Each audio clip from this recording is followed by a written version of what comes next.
Hello welcome everyone, welcome to Bionita, आपका अपना channel. So we are again here with another video lecture 4. We have successfully completed lecture 1, lecture 2, lecture 3, where we have discussed about defining properties of life and scientific names, binomial nomenclature rule, taxonomical categories, and now we are here with taxonomical aid. ठीक है, तो चलिए शुरू करते हैं। So what is taxonomical aid? अगर मान लीजिए कोई एक साइंटिस्ट है, कोई जोलॉजिस्ट, बॉटनिस्ट, टैक्सोनॉमिस्ट या माइक्रोबायोलॉजिस्ट, अगर उसे किसी प्रकार का एक नया ऑर्गेनिज्म मिले पहली बार, जो किसी ने पहले नहीं देखा हो, ठीक है, तो उसके बारे में आइडेंटिफिकेशन, क्लासिफिकेशन और उसका नॉमेनक्लेचर करना बहुत ही जरूरी है, ठीक है ना।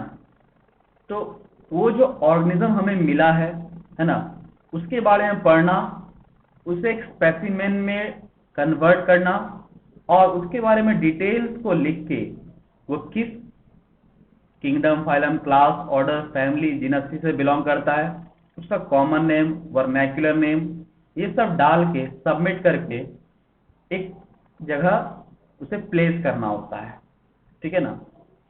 तो अब हम देखते हैं taxonomical studies of various species, plants, animals and other organisms are useful in agriculture, forestry, industry and in general knowing our bioresources and their diversity.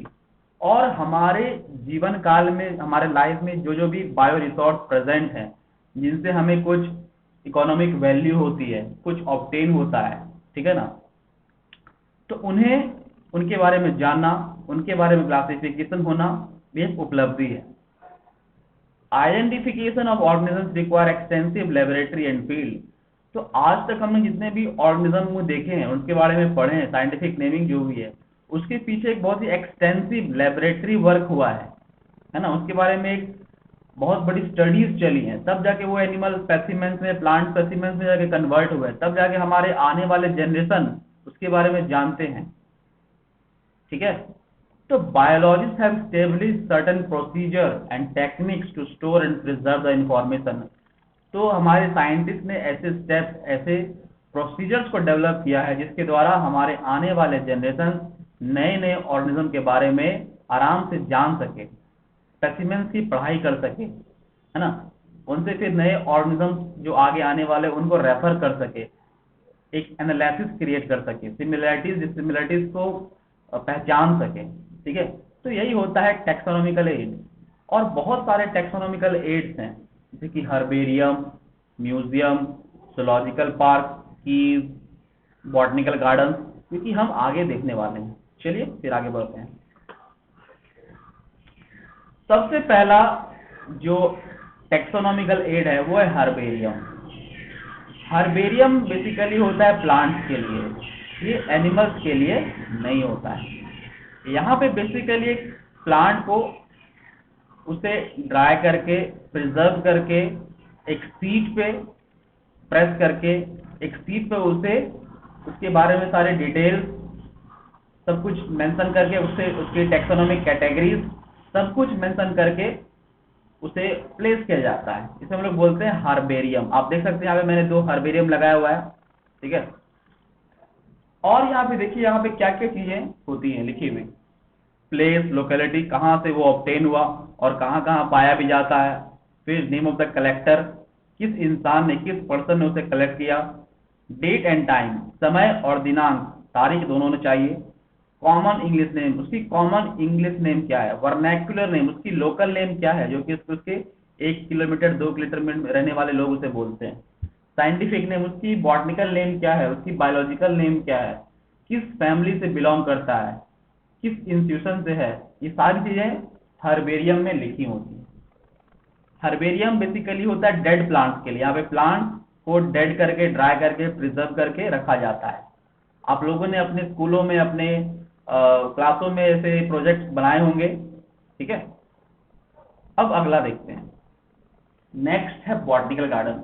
Botanical garden basically होता है लिविंग प्लांट्स के लिए, यहाँ पे प्लांट्स डेड नहीं होते हैं, ठीक है। और बॉटनिकल गार्डन भी स्पेसिफिक प्लांट्स के लिए है। These specialized gardens have collection of living plants for reference. Suppose that एक नया प्लांट है जो भी अभी हमें मिला है, अगर हमें उसके बारे में पढ़ना है, उसके बारे में जानना है, तो पहले जो हमें प्लांट स्पेसिमेंस मिल चुके हैं हम लोग उससे आके कंपेयर करेंगे, है ना। तो अगर हम लोग बॉटनिकल गार्डन जाएंगे तो वहाँ पे बहुत सारे लिविंग प्लांट्स होते हैं जहाँ पे उनके botanical name, family, common name सब कुछ मेंशन होता है। हमें उनसे बस उनके कैरेक्टर्स को इससे मिलाना होता है, एक रेफरेंस लेना होता है, ठीक है ना। तो बॉटनिकल गार्डन होते हैं living storage house of plant, ठीक है। अब बात कर लेते हैं कुछ फेमस बॉटनिकल गार्डन्स के बारे में, ठीक है, जहाँ से क्वेश्चन नीट में डायरेक्टली पूछे जा सकते हैं। पहला है रॉयल बॉटनिकल गार्डन जो कि लंदन में है, क्यू नाम की सिटी में। फिर है इंडियन बॉटनिकल गार्डन हावड़ा में जो कि कलकत्ता के शिवपुर में है। फिर national botanical research institute NBRI जो कि लखनऊ में है। फिर ललॉयड बॉटनिकल गार्डन दार्जिलिंग में है। यहाँ पे ललॉयड है, ये यहाँ पे स्पेलिंग थोड़ी सी मिस्टेक हो गई है, सॉरी इसके लिए, ये ललॉयड है, ठीक है, ललॉयड बॉटनिकल गार्डन दार्जिलिंग। फिर यहाँ पे देखिए garden of the Indian agriculture institute Dehradun, ठीक है। तो ये था आपके बॉटनिकल गार्डन। नेक्स्ट आते हैं म्यूजियम।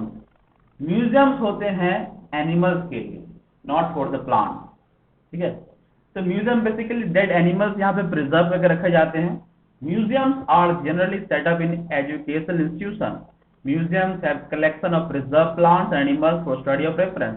तो यहाँ पे किसी प्रकार के अगर एनिमल्स वगैरह हैं तो उनको अगर आइडेंटिफाई हुआ तो उन्हें हम लोग म्यूजियम में जो ऑलरेडी स्पेसिमेंस हैं उनसे रेफरेंस लेके उनमें सिमिलरिटीज डिसिमिलरिटीज को एनालिसिस करके हम लोग यहाँ पे रेफरेंस लेते हैं, ठीक है। Only those plants are preserved in museum which can not be kept in herbaria.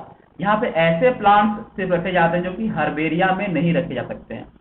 अलगी, fungi, mosses, ठीक है, ये सब हम लोग पढ़ने वाले हैं आगे। Animals are preserve in chemical solutions. तो एनिमल्स को एक बेसिकली एक केमिकल फॉर्मेलिन नाम के, ये इंपॉर्टेंट पॉइंट है, फॉर्मेलिन नाम के केमिकल में हम लोग इसे रखते हैं ताकि वो बहुत समय तक रह सके। As well as in stuff and skeleton form.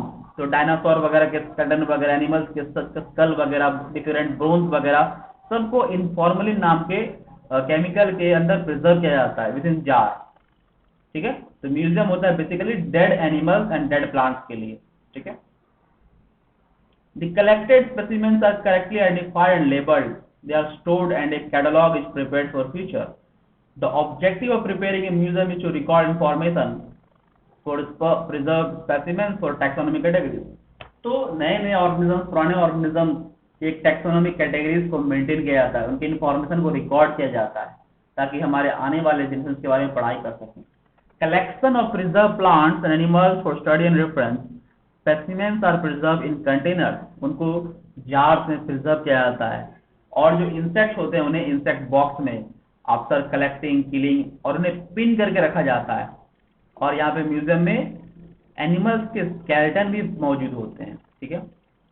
अब बात कर लेते हैं जूलॉजिकल पार्क के बारे में, ठीक है। तो जूलॉजिकल पार्क, जैसे कि हमें म्यूजियम देखा यहाँ पे डेड ऑर्गेनिज्म स्पेसिमेंस रखे जाते हैं, वही जो जूलॉजिकल पार्क होते हैं, चिड़ियाघर, जू जिसे हम कॉमन लैंग्वेज में बोलते हैं, यहाँ पे एनिमल्स अलाइव होते हैं, जीवित होते हैं। An enclosed place where live wild animals are kept for public exhibition. और यहाँ पे हमारी जो आम जनता है, आम पब्लिक है, वो आराम से देख सकती है। The scientific purpose of the zoo is to breed animals, है ना। तो आप लोग जानते हैं कि आजकल बहुत सारे ऐसे ऑर्गेनिज्म जो कि आज एक्सटिंक्ट हो रहे हैं या हो चुके हैं, है ना। तो यहाँ पे उन ऑर्गेनिज्म को रखा जाता है और उन्हें आपस में ब्रीड कराया जाता है ताकि उनका पॉपुलेशन बढ़े, है ना, ताकि वो एक्सटिंक्शन से बच पाए, है ना। Information about common name and scientific name is also displayed. और वहां पे आप जाएंगे, आपने देखा होगा ऑलरेडी कि उसका जोलॉजिकल नेम वगैरह जो होता है वो लिखा हुआ होता है। और यहाँ पे एनिमल्स को ह्यूमन केयर के अंदर रखा जाता है, उनके बिहेवियर को अच्छे तरीके से पढ़ा जाता है, वो कैसे फीड करते हैं, कैसे ब्रीड करते हैं, कैसे रेस्पायर करते हैं, सब कुछ उसके बारे में वहां पे देखा जाता है, ठीक है।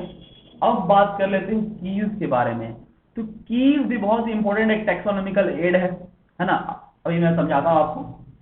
की is another taxonomical aid used for identification of plants animals based on similarities and डिससिमिलैरिटीज।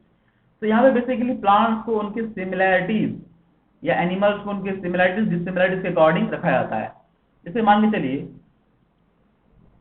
Suppose there are 3 plant, यहाँ पे देखिए अगर 3 प्लांट है, plant A, plant B, plant सी, है ना, सभी डिफरेंट स्पीसीज के हैं, लेकिन एक दूसरा प्लांट है जो कि इसका जो डी प्लांट है वो बी वाले प्लांट से रिसेंबल करता है।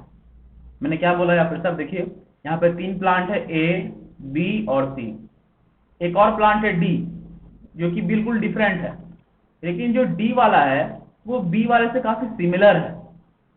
The recognition of the plant be as identical to the already known plant be identification, यानी कि हमने ऑलरेडी जो ए बी सी वाले प्लांट जो अवेलेबल हैं और जो डी वाला प्लांट जो बी को रिजेंबल करता है, तो इससे हम लोगों ने क्या उसकी सिमिलरिटीज और डिसिमिलरिटीज को मैच किया, एनालिसिस किया, तब जाके हमें पता चला कि ये ऐसा है, ठीक है ना।